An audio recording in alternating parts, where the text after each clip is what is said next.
Will our lovebirds ever get to be happy? Not anytime soon, unfortunately, thanks to this jerk. After almost collapsing out in the streets, Miyo's condition continues to deteriorate, much to everyone's consternation. Kyoka is worried, but he has a lot on his plate. The grotesqueries are now near human settlements, and it is feared that they will soon reach the capital. He's also following any leads he can on Miyo's mother in an effort to locate the Usubas, finding a crucial link that ties her to Arata's family. And try as he might to encourage Miyo to talk about her problems, she continues to suffer in silence and wastes away right in front of his eyes. In the middle of it all, this Arata guy is stirring up trouble. First, he makes his way to Kyoka's house, like the creep he is, and proceeds to criticize Kyoka and his treatment of Miyo, leaving with her his contact information. Not content with that, he also antagonizes Kyoka. In each instance, he perfectly manages to strike where it hurts the most. For Miyo, it's that bad rumors about Kyoka will soon spread because of her, and that she'll cause him more pain. For Kyoka is that he doesn't know enough to help Miyo, nor can he be by her side when she's suffering the most. This all comes to a head that night when Kyoka returns home. Their argument ends up with her collapsing and with him deeply regretful for having been so harsh. Finding that Miyo has Arata's card, he crumples it into his hand and decides to face him head on and get the answers that he seeks, taking Miyo along with him. This episode went by in a flash and brought us closer to the impending showdown, which I'm eagerly anticipating. One aspect I appreciate about this story is the complexity of the misunderstandings. While the situation could potentially be resolved if Miyo opened up and communicated, real life is rarely that straightforward. Even after their heartfelt evening conversation, one of my favorite parts in the manga by the way, Miyo struggles to fully confide in Kyoka with her problems. This reluctance stems from a lifetime of enduring hardships on her own, never expecting help from others. In her previous home, she was treated as her family's doormat with no care or concern for her well-being. She wasn't allowed to have needs, speak if heard, or express her wants. Her sense of self existed solely in the service of her family. Now, with a new family, she clings to this mindset, even though no one expects it of her. No one asks her to bear the burdens alone, and nobody would be upset if she took naps after a sleepless night, or if she voiced her complaints or her needs. To Miyo, this is unfamiliar territory, for her sense of self is still wrapped up in making sure that Kyoka, Hazuki, and even Yurie are happy and are not bothered by her existence. However, they want her to act like family, and Miyo grapples with what that truly means. She struggles to reconcile her definition of family with theirs, and often keeps feelings of loneliness and inadequacy to herself, especially when she observes Kyoka and Hazuki's interactions. She yearns for that closeness, but believes that she lacks the right to share in it.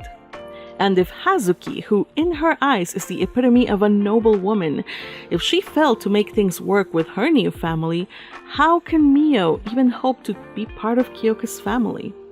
Desperately wanting to do the right things and act the way that would make her new family happy and that would guarantee that she can stay next to Kyoka, Miyo asks Kyoka about his relationship to his sister to understand what he thinks about family. Unfortunately, as beautiful as this scene was, I felt that it fell a little short because the anime has omitted Miyo's struggles to understand the concept of family in this and in previous episodes. Therefore, when she brought up the question, it felt rather abrupt, and I feel that the manga handled it much better. The theme of family and how Miyo learns to be part of Kyoka's family seems to dominate this volume.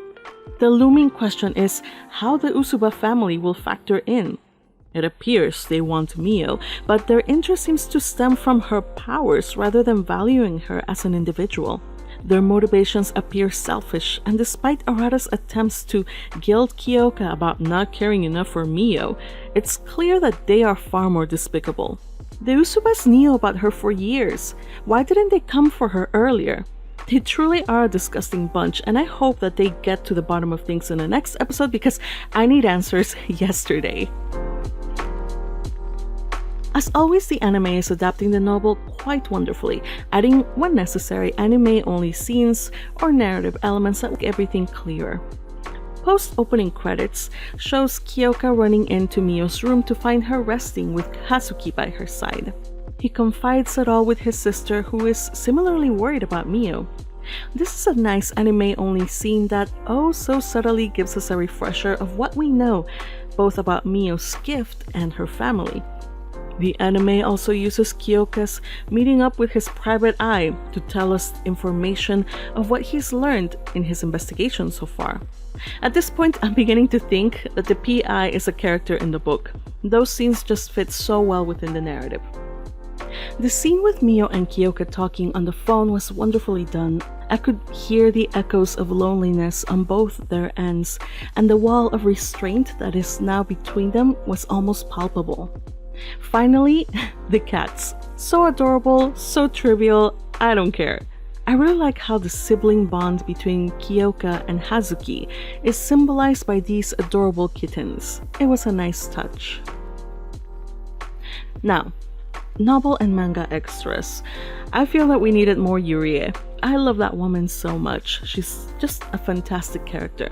In the light novel and manga, Yurie gives both Hazuki and Miyo a good scolding after Miyo faints in the streets. I would like to see that. I love the scene where Hazuki opens up about her past. She was such a beautiful bride and she looks so happy, almost in love when she looks at her husband. However, there are a couple of important details that are missing. First, Hazuki had a son with her husband, which adds depth to her story. Second, they didn't have a big argument leading to their divorce. Because of the pressure she faced from his family, she would cry uncontrollably at night, and her husband would console her. But one day, out of the blue, he announced their divorce, deciding it all for himself. They never had the big argument that led to the divorce. They argued because he just decided it for himself, which in hindsight, Hazuki realizes was just him trying to be kind to her and free her from her misery. You guys, in the scene where Arata shows up at the doorstep, I felt real terror. First off, because as an introvert, the mere thought of people knocking at my door is just, no, you don't show up, get out of here, no one's home. But also, I was afraid that he'd kidnap her. She was all alone at home, and it was a real possibility in my mind. In the light novel, this is not the case. She is with Hozuki and Yurie, and because it's so hot, she invites the man in and gives him some water. It is while there that he goes off and starts criticizing Kyoka, showing a lack of courtesy in Kyoka's house and in front of his own sister. The audacity! Finally, do yourself a favor and read Kyoka and Miyo's argument in the light novel. As it is in Kyoka's point of view, it gives insight as to how much he's worrying and how much he cares for her. And while it is painful, it is also delicious to read. By the way, the scene in the anime is so well done. His voice sounds like he is in literal physical pain and he is hurt and angry. Such a good job from both the sub and the dub voice actors. And speaking of this scene, the card that Arata left with Miyo had the name Usubas scrawled on the back, which was the confirmation that Kyoka needed to confront them. Also, the anime has him driving to the Usubas right there and then, with Miyo passed out in the car, which may not have been the best choice considering that they both need their rest. In the light novel, they just go to see the Usubas the next day. Additionally, the manga includes a dream that Miyo had where she sees Kyoka tell her the same words he said during their argument. I should not have let you take lessons. These dreams are worrisome, especially since they hint at scenes where Yurie and Hazuki look coldly at Miyo. And there's even a small panel where it looks like Kyoka is wounded or dead even. This suggests that Miyo may have some form of prophetic dreams, but I don't want this to be the case because then this raises concerns for the future. You guys, if she has an Usuba gift and it involves having prophetic dreams, I am worried. But of course, don't pay me any attention. I'm just guessing here. Hopefully it's just me worrying for nothing. Hopefully all goes well in their confrontation with the Usubas, because it's not like their mind control abilities can work on someone as formidable as Kyoka, right? Right? Fingers crossed that it all goes well, you guys. See you all in the next episode. Until then, bye-bye.